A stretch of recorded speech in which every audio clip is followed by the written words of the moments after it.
परमेश्वर का दया हम सब लोगों के ऊपर में है, इसलिए हम आज जिंदा है। बहुत लोग आज को नहीं देखा, पर हम आज जिंदा है बोलते तो ये केवल परमेश्वर का महान दया और कृपा है। हम परमेश्वर को हर पल धन्यवाद करना है, क्योंकि हमको इतना प्यार किया, इतना ख्याल किया और इतना दिनों के लिए हमको संभाला। इसलिए हम पूरा मन से, दिल से हम परमेश्वर को धन्यवाद करना है। आमीन। कि परमेश्वर का काम उनका वचन के द्वारा होते हैं। कि परमेश्वर पहले उनका आवाज को दिलाते हैं, उनको वाणी को बोलते हैं, उनका वचनों को बोलते हैं, और उस वचन के अनुसार में परमेश्वर काम करता है। कि परमेश्वर नीतिमान है, उनका नीति के अनुसार में, उनका वचन के अनुसार में तो परमेश्वर काम करता है। और परमेश्वर का वचन उनका समयों के अनुसार में पूरा होता है। और जो परमेश्वर ने योजना रखा, जो परमेश्वर ने उद्देश्य को उनका वचन के द्वारा बोला, वो उद्देश्य जरूर पूरा होगा। उसको कोई भी नहीं रोक सकते हैं। और जो परमेश्वर का कामों के ऊपर में कोई हथियार काम नहीं करेगा, जहां पर जो परमेश्वर का शक्ति दिखाई दे रहा था। ये विषय हम यीशु मसीह का जन्म के अंदर में हम देखते हैं। एक महत्वपूर्ण विषय जो आपका जीवन में जरूर मालूम होना है कि यीशु मसीह का जन्म कैसे हुआ है। ये जानने के द्वारा आपका जीवन जरूर बदलाव होगा। ये तो निश्चय रीति में मैं आपके सामने ये विषय को बोल रहा हूं कि आपका जीवन में जरूर बदलाव दिखाई देगा। आपका आंतरिक जीवन जरूर बदलाव होगा। एक जो विषय है जो आपको जानकारी मिलने से आपका अंदर का जीवन को जरूर बदलाव दिखाई देगा, वो तो यीशु मसीह का जन्म के बारे में। क्योंकि यीशु का जन्म ये आप जानने के द्वारा आपका अंदर में, यदि आप विश्वास करें या ना विश्वास करें, आपके अंदर में आपका आत्मा है, उस आत्मा के अंदर में परमेश्वर का काम होते हैं। उस आत्मा के अंदर में परमेश्वर का नया काम दिखाई देता है। उस आत्मा के अंदर में परमेश्वर नया जन्म को लेकर आते हैं। और ये काम केवल परमेश्वर ही कर सकते हैं। पर कब करेगा मालूम? जब आप सुसमाचार सुनेगा। यीशु कौन है? यीशु क्यों इस दुनिया के अंदर में आया? यीशु मसीह जो परमेश्वर का पुत्र इस दुनिया के अंदर में आने का मुख्य उद्देश्य क्या है? यदि आप जानते हैं और यदि आप ध्यान से सुनते हैं, यदि आप स्वीकार करते हैं और यदि आप मानते हैं और आपका मुंह से बोलते हैं, यस, हाँ सही है, जो वचन जो लिखा हुआ है और उस वचन के अंदर से जो प्रकाशन जो हम सुन रहे हैं, ये सही है, हम इसको स्वीकार करेंगे। और स्वीकार करने से आपका आत्मा के अंदर में बड़ा काम, नया काम, एक आश्चर्य काम आपका आत्मा के अंदर में परमेश्वर करता है। और इसके द्वारा आपका संबंध परमेश्वर के साथ में फिर से जुड़ेगा। इसका मतलब क्या है? इसका मतलब है कि अभी तक आपने परमेश्वर का आवाज को नहीं सुना, आपने परमेश्वर के साथ में चलने का अनुभव नहीं है, आपको परमेश्वर का हृदय के अंदर में क्या विचार हो रहा था आपको मालूम नहीं है, कि परमेश्वर आपको क्या दिखाना चाहते हैं आपका जीवन के अंदर में, आपके ऊपर में जो परमेश्वर का उद्देश्य है उसको आपसे बात करना चाहते हैं। आप नहीं सुन सकते हैं, आप नहीं देख सकते हैं, आप परमेश्वर के साथ में संबंध में नहीं चल सकते हैं। क्योंकि एक जो विषय है जो आपको और परमेश्वर को अलग कर दिया, वो तो पाप है। मनुष्य पाप करने की वजह से वो परमेश्वर से दूर हो गया। आप कितना भी अच्छा व्यक्ति होने दो, आप शायद अच्छा कामों करने वाला व्यक्ति हो सकते हैं, गरीबों को खाना देने वाला लोग हो सकते हैं, पर फिर भी यदि मैं आपके सामने एक प्रश्न पूछूं कि आपके अंदर में पाप नहीं है, आपके अंदर में एक भी पाप नहीं है, तो आप बोलेगा नहीं, मैं तो एक तो पाप तो कर चुका हूं करके आप बोलते हैं। वो क्या है मालूम? वो अपराध का मन है। हमारा मन के अंदर में हमको विचार आते हैं कि हम अपराधी है, हम तो पाप कर चुका है, हमारे अंदर में पाप है। और ये पाप को निकालने के लिए आप और मैं या मनुष्य कितना भी कोशिश करते हैं। हमने बहुत कोशिश किया, हमने इधर गया उधर गया, हमने बहुत काम किया, बहुत अच्छा काम किया होगा, बहुत हमने प्रयास किया, प्रयत्न किया ये पाप को निकालने के लिए, पर शायद हमारा जो चमड़ा के ऊपर में जो धूल है उसको निकालने के लिए हमने कोशिश किया और धूल निकल गया होगा, पर हमारा अंदर में जो धूल है, अंदर में जो मिट्टी का जो जीवन है, जो पाप का जो जीवन है, जो मृत्यु का अनुसार का जो जीवन है, उसको कोई भी नहीं निकाल सकते हैं। और उसको निकालना है तो ये केवल परमेश्वर के लिए ही साध्य है। कुछ काम मनुष्य कर सकते हैं पर सब काम नहीं कर सकते हैं, सब काम नहीं कर सकते हैं, सब काम केवल परमेश्वर कर सकते हैं। और जो काम आप नहीं कर सकते हैं वो काम केवल यीशु कर सकता है। इसलिए जो असाध्य है आपके अंदर में, उसको साध्य के अंदर में लेकर आना है। तो जो आपके अंदर में पाप है उसको नहीं निकाल सकते हैं। यदि आपका जीवन के अंदर में वो पाप निकल जाना है, वो पाप के ऊपर में आपको विजय पाना है, एक नया मार्ग में आना है, आपका जीवन एक विफल हुआ जीवन के अंदर से एक सफल होने का जीवन के अंदर में आना है, तो एक नया मार्ग जो अनंत काल का जीवन का मार्ग के अंदर में आना है, तो आपको जरूर यीशु का जन्म के बारे में जानना है। इसलिए आज हम एक महत्वपूर्ण विषय को आपके सामने रखना चाहते हैं। तो हमको बाइबल को खोलना पड़ेगा। हम बाइबल के अंदर में मत्ती सुसमाचार जो पहला अध्याय 18 पद से लेके हम देखने के लिए जा रहे हैं। आपके पास में बाइबल होते तो जरूर बाइबल को खोलना और मत्ती सुसमाचार का पहला अध्याय 18 पद को हम पढ़ेंगे। अब यीशु मसीह का जन्म इस प्रकार से हुआ कि जब उसकी माता मरियम की मांगनी यूसुफ के साथ हो गई, तो उनके इकट्ठे होने के पहले से वह पवित्र आत्मा की ओर से गर्भवती पाई गई। देखना, यीशु मसीह का जन्म इतिहास के अंदर में बहुत प्रामुख्य विषय है कि ऐसा इतिहास के अंदर में ऐसा जन्म नहीं हुआ है। देखना, यहाँ पे जो यूसुफ और मरियम जो मांगनी हुआ, एंगेजमेंट हुआ, पर दोनों साथ में नहीं आया, फिर भी मरियम गर्भवती हो चुका है। ये कैसे होते हैं? ये तो असंभव का विषय है। इतिहास के अंदर में ऐसा एक विषय नहीं दिखाई दिया, ऐसा विषय नहीं दिखाई देता है। इतिहास के अंदर में, हिस्ट्री के अंदर में ये विषय ऐसा हुआ कि ये वास्तविक विषय है। ये एक ऐसा कुछ कल्पना नहीं है, पर ये एक वास्तविक रियल विषय हुआ है। और ये हुआ है मनुष्य का शक्ति के द्वारा नहीं है, मनुष्य का हाथ डालने से परमेश्वर का काम नहीं हुआ, पर यहाँ पर जो काम हुआ वो काम पूर्ण रीति में परमेश्वर ही किया है। तो यहाँ पर वही बोल रहा था कि पवित्र आत्मा के द्वारा मरियम गर्भवती हुआ। इसको सुनते तो हमको विश्वास नहीं हो सकते हैं। मैं तो खुद एक डॉक्टर हूं, मैं I am a medical professional, मैं डॉक्टर का काम करता हूं, एक फिजिशियन हूं, मैं एक टीचिंग फैकल्टी के अंदर में मैं अभी काम कर रहा हूं, मैं उपदेशक हूं। मैं तो ये विषय को सुनते तो मेरा मन स्वीकार नहीं कर सकते हैं। ये बहुत अचंभित विषय है या मेरे मन का बाहर का विषय है। पर जब भी हम परमेश्वर का वचन के पास में आए तो हम एक छोटे बच्चों के समान में आना बहुमूल्य है। छोटे बच्चों की रीति में आना है हमको परमेश्वर का वचन के पास में आते तो, क्योंकि हम कितना भी बड़ा हो, हम कितना भी बड़ा डॉक्टर हो सकते हैं या साइंटिस्ट हो सकते हैं, हमारा पास बहुत ज्ञान हो सकते हैं, बुद्धि हो सकते हैं, समझ हो सकते हैं, विवेचन हो सकते हैं, हमारे अंदर में बहुत प्रकार का जो लॉजिक बोलते हैं, लॉजिकल माइंड बोलते हैं, लॉजिक हो सकते हैं, बहुत विषयों के अंदर में हमारा विचार जा सकते हैं। पर विषय क्या है मालूम?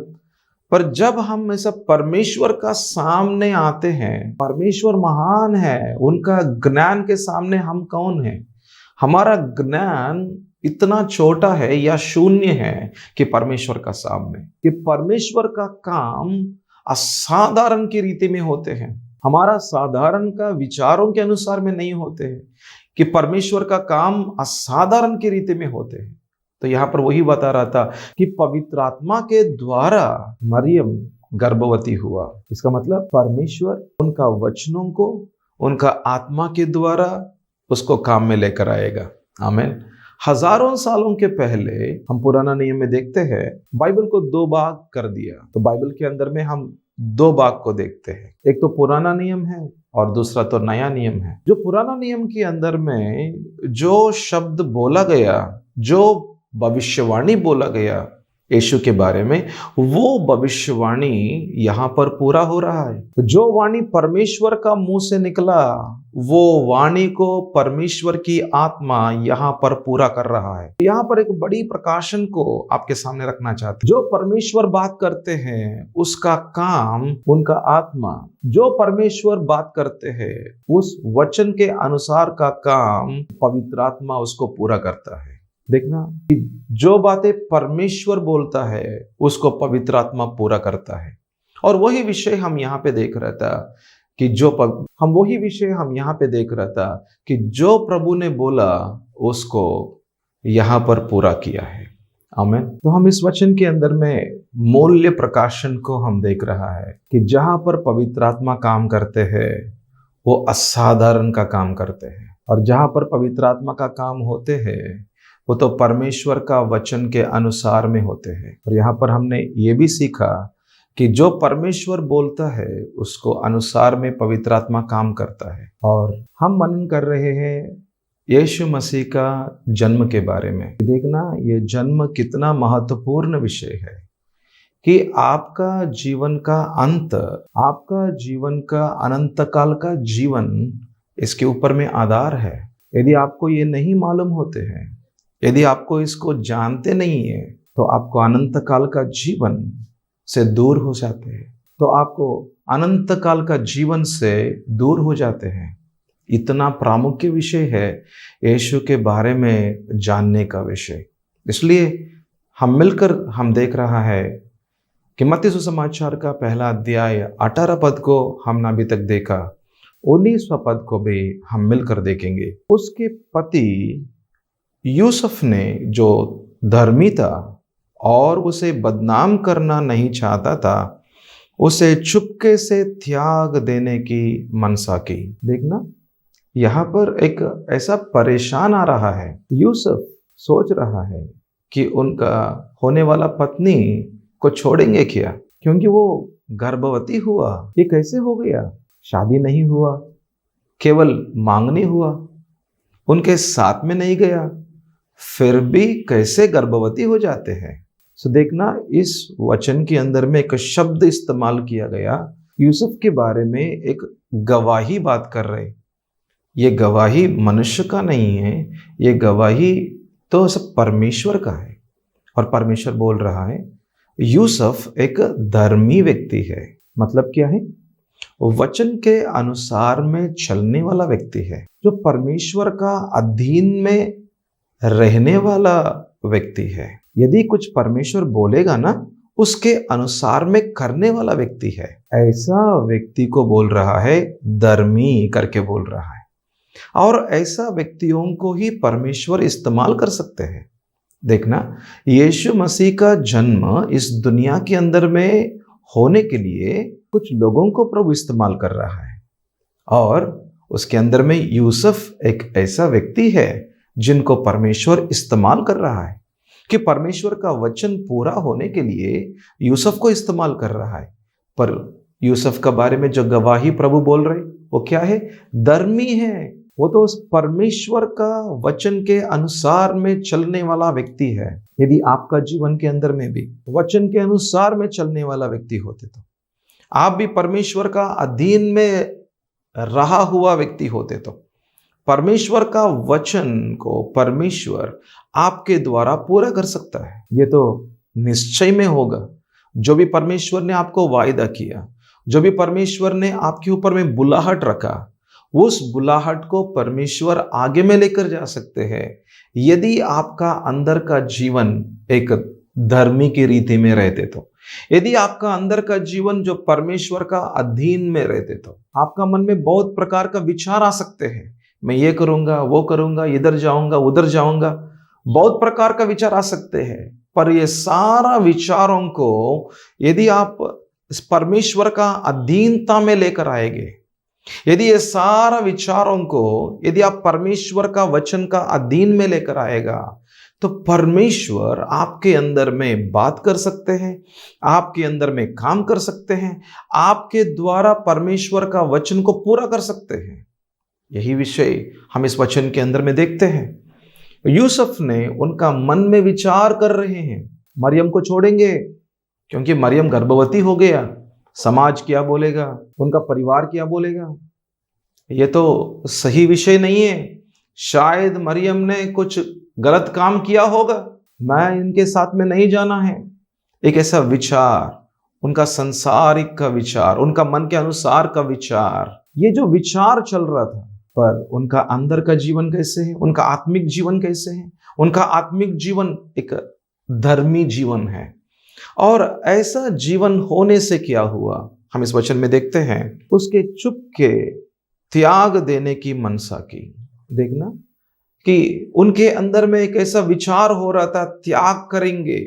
उनके अंदर में विचार लग रहे कि मरियम को छोड़ेंगे, पर आगे में बोल रहा था। देखना कि मत्ती सुसमाचार 1 अध्याय 20 का पद को हम पढ़ रहे हैं। जब वह इन बातों के सोच ही में था, तो प्रभु का स्वर्गदूत उसे स्वप्न में दिखाई देकर कहने लगा, हे यूसुफ, दाऊद की संतान, तू अपनी पत्नी मरियम को अपने यहाँ ले आने से मत डर, क्योंकि जो उसके गर्भ में है वह पवित्र आत्मा की ओर से है। देखना, यहां पर स्वर्ग काम कर रहा है। जहां पर धर्मी जन है वहां पर स्वर्ग काम करेगा। जहां पर धर्मी व्यक्ति है, वो व्यक्ति यदि जो परमेश्वर का मार्ग से थोड़ा सा इधर उधर जाते, तो उनके अंदर में स्वर्गदूत बात करेगा, उनके अंदर में पवित्र आत्मा बात करेगा, उनके अंदर में प्रभु का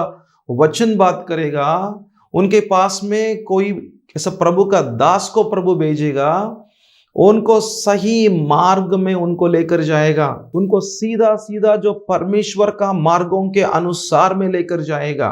क्यों? क्योंकि वो व्यक्ति धर्मी व्यक्ति है, वो व्यक्ति वचन के अनुसार में चलने के लिए उनके अंदर में भूखा प्यासा है, और उनके अंदर का हृदय जो परमेश्वर का वचनों का पालन करने का हृदय है, उनका अंदर का जीवन जो परमेश्वर का अधीन का जीवन है, नम्रता का जीवन है, सीखने का जीवन है। हे प्रभु, मेरा मन का विचार इस तरफ में जा रहा था। हे प्रभु, मेरे मन में विचार चल रहे कि मैं मरियम को त्यागना चाहता हूं, छोड़ना चाहता हूं। प्रभु, अब मैं क्या करूं? शायद ऐसा कुछ प्रार्थना किया होगा। देखो स्वप्न में क्या हुआ। स्वप्न के अंदर में स्वर्गदूत आके बात कर रहा है। स्वर्गदूत बात करेगा, जो पिता परमेश्वर बोलता है, जो संदेश स्वर्ग से देता है, वो संदेश को स्वर्गदूत बात करता है। जो संदेश यहाँ पे स्वर्गदूत बात कर रहे, वो उनका संदेश नहीं है, वो जो स्वर्गदूत का अपना संदेश नहीं है, पर ये संदेश जो परमेश्वर ने बोला, जो स्वर्गीय परमेश्वर ने बोला, वो संदेश को यहाँ पे स्वर्गदूत यूसुफ के अंदर में बात कर रहा है। और यूसुफ को पता चला, यूसुफ को समझ में आ गया। देखो, उनका मन का विचार और परमेश्वर का योजना बहुत अलग है। और देखो आगे में क्या हुआ है, तो हम पढ़ रहा है कि मत्ती सुसमाचार के 1 अध्याय हम 21 पद को पढ़ रहा है। वह पुत्र जनेगी और तू उसका नाम यीशु रखना, क्योंकि वह अपने लोगों का उनके पापों से उद्धार करेगा। देखना, ये संदेश के अंदर में कुछ और बातें भी यूसुफ के अंदर में बात कर रहा है, और ये बोल रहा है कि देखो, एक शिशु जनेगा, एक बेटा जनेगा, उनका नाम यीशु रखा जाएगा। एक बेटा जनेगा करके बोल रहा है, उनका नाम भी बोल रहा है, और आगे में क्या होते हैं बोल रहा है। और ये जो जन्म हुआ, ये तो एक पाप से नहीं हुआ, पर मरियम गर्भवती हुआ, वो तो पवित्र आत्मा का काम से हुआ। देखना कितना स्पष्ट रीति में सच्चाई किया है। वो तो सीधा परमेश्वर यूसुफ के अंदर में बात कर रहा है। सच्चाई हमारी अंदर में प्रकट होगा जब परमेश्वर बात करते, तो जब मनुष्य बात करते हैं उसके अंदर में सच्चाई प्रकट नहीं होगा।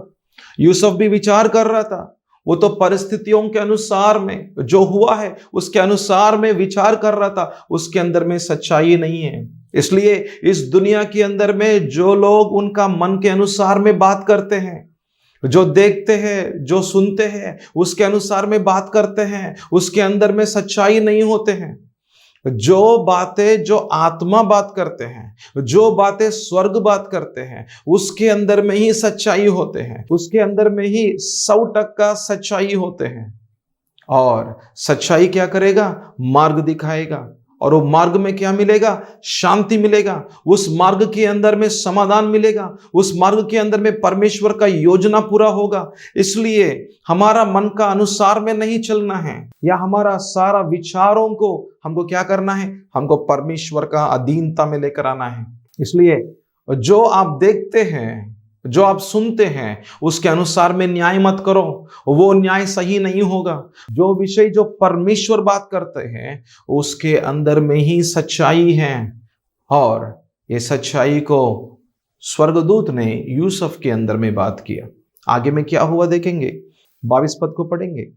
यह सब कुछ इसलिए हुआ कि जो वचन प्रभु ने भविष्यवक्ता के द्वारा कहा था वह पूरा हो।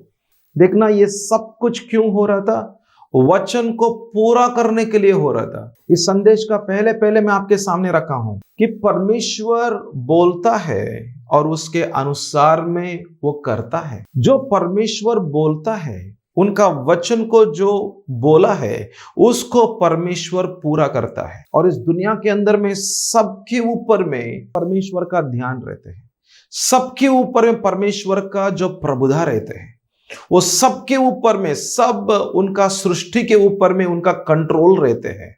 वो तो किसी को कहां से भी निकाल के वो दूसरा जगह में लेकर जा सकते हैं, कुछ भी कर सकते हैं, राजाओं को बदलाव कर सकते हैं, राजाओं के द्वारा आज्ञा को लेकर आ सकते हैं, और कहां कहां से लोगों को एक दूसरा जगह में लेकर आ सकते हैं, और स्वर्गदूतों को भेज सकते हैं, और हर रुकावटों को निकाल सकते हैं, ताकि परमेश्वर का वचन वो पूरा हो। आमीन। तो मेरा विश्वास है जो वचन परमेश्वर ने आपके अंदर में बोला उसको प्रभु जरूर पूरा करेगा। पर आपको विश्वास करो, आप जरूर विश्वास करो और परमेश्वर के ऊपर भरोसा करो। और इस वचन आपके अंदर में बात कर रहा है कि परमेश्वर जो वचन बोलते हैं उसको जरूर परमेश्वर पूरा करेगा। आमीन।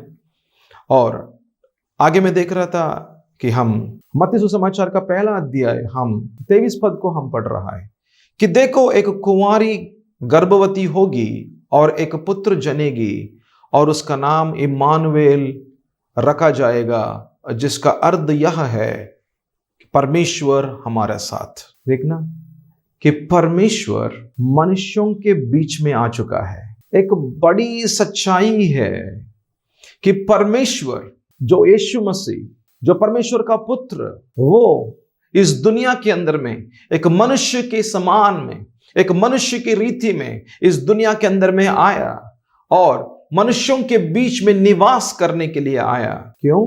क्योंकि मनुष्य के अंदर में हर पाप को निकालने के लिए, उनको उद्धार देने के लिए, उनको मुक्ति देने के लिए, फिर से मनुष्य को जो परमेश्वर के साथ में जुड़ाने के लिए, फिर से मनुष्य को परमेश्वर के साथ में संबंध में लेकर आने के लिए। जो मनुष्य ने पाप किया और वो परमेश्वर से दूर हो गया, जो परमेश्वर का पवित्रता से दूर हो गया, उनका महिमा से दूर हो गया, और फिर से मनुष्य को परमेश्वर के साथ में जोड़ने के लिए यीशु मसीह इस दुनिया के अंदर में आया। और परमेश्वर इम्मानुएल करके यहां पर बात कर रहा है कि सब परमेश्वर मनुष्यों के बीच में निवास करना चाहते हैं। ये तो परमेश्वर का योजना है, ये तो परमेश्वर का प्रेम है। इसको बोलते हैं अनोखा प्यार, अनंत काल का निस्वार्थ का प्यार, अनंत काल परमेश्वर का निष्कलंक का प्यार, बिना शर्त का प्यार है ये कि उनका इकलौते पुत्र को, यीशु मसीह को इस दुनिया के अंदर में भेजने के लिए और हमारा जीवन को बचाने के लिए, हमारे अंदर का पाप को निकालने के लिए, हमारा आत्मा के अंदर का मृत्यु को निकालने के लिए, नया जन्म देने के लिए, जीवन देने के लिए, फिर से हमारा जीवन को फिर से प्रभु के साथ में जुड़ाने के लिए, फिर से संबंध को लेकर आने के लिए, ताकि हमारा जीवन उनके साथ में चले और हम उनका प्रेम को अनुभव करें, फिर उनका प्रेम के अंदर में हम आगे चले, अनंत काल का जीवन प्राप्त करें और हमेशा के लिए हम परमेश्वर के साथ में हम जीते रहे। देखना कितना बड़ा योजना जो प्रभु ने किया। आपने कभी नहीं सोचा होगा, हमने कभी नहीं सोचा इसके बारे में, पर परमेश्वर हमारा बारे में सोचते हैं कि परमेश्वर हमको इतना ख्याल करते हैं। इसलिए परमेश्वर हमारे बीच में निवास करने के लिए आ चुका है। कि हम देखेंगे हम मत्ती सुसमाचार का पहला अध्याय हम 24 पद को देख रहा है। सो यूसुफ नींद से जाकर प्रभु के दूत की आज्ञा अनुसार अपनी पत्नी को अपने यहां ले आया। एक बड़ी बात इसके अंदर में है। यूसुफ नींद से उठा और जो उनका नींद के अंदर में जो बातें जो प्रभु की ओर से सुना, जो स्वर्गदूत ने बात किया उनके अंदर में, उन बातों के अनुसार में वो आगे चला। देखना यहां पर एक मुख्य विषय है। उनका मन का विचार क्या है? जो मांगनी हुआ, उनका मन का विचार किया है मरियम को छोड़ना है, वो उनका विचार है। पर जब परमेश्वर ने उनका आत्मा के अंदर में बात किया, जब परमेश्वर ने उनका आत्मिक आंखों के सामने दर्शन दिखाया, उनका आत्मिक खानों के अंदर में बातें किया, और जो बातें यूसुफ ने सुना और यूसुफ को समझ में आया कि क्या सच्चाई है, कि उनका झूठ का विचार उनको छोड़ना चाहते हैं। जो विचार वो अपने से किया उसको छोड़ना चाहते हैं। उसको बोलते हैं धर्मी व्यक्ति। मतलब जो उनका विचार इधर उधर हो सकते हैं, पर जब प्रभु कुछ विषय बोलेगा ना, उनके अंदर में इतना डर लगेगा कि प्रभु का वचन आ गया, मुझको सच्चाई समझ में आ गया, तो मैं जरूर प्रभु के अनुसार में मैं आगे चलूंगा। मेरा मन का विचार के अनुसार में मैं आगे नहीं चलूंगा, पर जो प्रभु ने बोला, उनका स्वर्गदूत को भेज के बोला, उसके अनुसार में आगे चलूंगा। ये होगा जो व्यक्ति जो परमेश्वर के ऊपर में डर मानते हैं, जो परमेश्वर के ऊपर में भय मानते हैं, उनका जीवन ऐसा ही होगा। वो एक धर्मी व्यक्ति की रीति में रहेगा और ऐसा व्यक्तियों के द्वारा परमेश्वर का वचन पूरा होगा। ऐसा व्यक्तियों का जीवन के द्वारा परमेश्वर का बुलाहट वो आगे चलेगा। और मेरा विश्वास है कि आपका जीवन के अंदर में परमेश्वर और गहराई में उनका भय को लेकर आना चाहते हैं। उनकी तरफ से आपके अंदर में बहुत बड़ा काम करना चाहते हैं कि परमेश्वर का वचन आपका जीवन के अंदर में वो पूरा करना चाहते हैं। पर उसके लिए आपका मन का विचार के अनुसार में नहीं चलना है। आप परमेश्वर का वचन का अधीन में आ जाओ, ताकि परमेश्वर का महिमा को आपका जीवन में, आपका परिवार में जरूर दिखाई देगा। तो हम आगे पढ़ेंगे। तो हम 25वां पद को पढ़ रहा है। और अब तक वह पुत्र ना जनी, तब तक वह उसके पास ना गया और उसने उसका नाम यीशु रखा। आमीन। यीशु का नाम रखा है। यीशु का नाम का अर्थ है मनुष्यों का पापों के अंदर से उद्धार को लेकर आना। मनुष्य जाति जो पाप किया, उन सारा पापों के अंदर से उनको बाहर में लेकर आने के लिए, उनको छुटकारा करने के लिए, उनको मुक्ति देने के लिए मुक्तिदाता है यीशु मसीह है। और यदि आपने अभी तक यीशु का जन्म के बारे में आपने नहीं सुना, पर अभी आप सुन रहा है, और यदि आप विश्वास करेगा, आपका मन एक छोटे बच्चों की रीति में विश्वास करने का जो रीति में यदि रहे और ये वचनों को स्वीकार करे, ये सच्चाई को स्वीकार करे, मैं पूरा रीति में विश्वास कर रहा हूं कि प्रभु का आत्मा, जो पवित्र आत्मा आपका आत्मा के अंदर में जरूर काम करेगा। आपका आत्मा के अंदर में जीवन को लेकर आएगा, आपका आत्मिक आंखों को खोल देगा, आत्मिक खानों को खोल देगा, कि आपका असली जीवन को आपको दिखाएगा, आपका पाप का जीवन को दिखाएगा, और आपको ये लगेगा कि मैं पापी हूं और मुझको उद्धारकर्ता का जरूरत है। मुझको मुक्तिदाता का जरूरत है। हे प्रभु, आप इस दुनिया के अंदर में आया मेरे जीवन को बचाने के लिए। आप परमेश्वर का पुत्र है प्रभु। यीशु मसीह, आप तो परमेश्वर का पुत्र है प्रभु, जो मेरे लिए क्रूस पर मरा, मेरे पापों के लिए क्रूस पर मरा, और आप गाड़ा गया और तीसरा दिन जी उठा, और आप ही जीवित परमेश्वर हैं। आप ही जीवित परमेश्वर है, जो स्वर्गारोहण हुआ और सिंहासन के ऊपर में बैठा हुआ, और सबके ऊपर में जो प्रभुता करने वाला जीवित महान जीवित परमेश्वर यीशु मसीह आप है। हे प्रभु, मैं आपको पूर्ण रीति में मैं आपको धन्यवाद करना चाहता हूं। मेरे जीवन को प्रभु मैं प्रणाम करना चाहता हूं। प्रभु, मेरे जीवन को आपको समर्पण करना चाहता हूं। यदि आप ऐसा बोल रहा है तो आप जरूर मेरे साथ में इस छोटे प्रार्थना के अंदर में एक ही भवन होना, आंखों को बंद करना, हम एक छोटा सा प्रार्थना करेंगे। प्रभु यीशु मसीह, हम आपको धन्यवाद करते हैं। हे पिता, आपको हम पूरा मन से दिल से धन्यवाद करते हैं कि आपका इकलौते पुत्र यीशु मसीह को प्रभु इस दुनिया के अंदर में प्रभु लेकर आया। इस दुनिया के अंदर में प्रभु आपने भेजा। प्रभु, आपको हम बड़ी हृदय से आपको धन्यवाद करते हैं। यीशु आने से प्रभु मेरा जीवन बदल गया। यीशु आने से प्रभु, यीशु प्रभु क्रूस पर मरने से मेरा अंदर में प्रभु जो पाप है, जिसकी वजह से प्रभु मेरा जीवन एक मृत्यु का वातावरण में इस दुनिया के अंदर में जी रहा है। यदि मैं इस दुनिया को छोड़ूं प्रभु, जब मैं मरता हूं इस दुनिया को छोड़ना पड़ेगा। उस समय में जब मैं इस दुनिया में मरता हूं प्रभु, तो मेरा जीवन अनंत काल का नरक में जाओगे प्रभु। पर मुझको बचाया प्रभु यीशु मसीह ने। मैं स्वीकार करना चाहता हूं यीशु मसीह को अपना उद्धार करता, अपना मुक्तिदाता करके मैं स्वीकार करना चाहता हूं। धन्यवाद करते हैं पिता, यीशु का नाम से मांगते हैं, आमीन।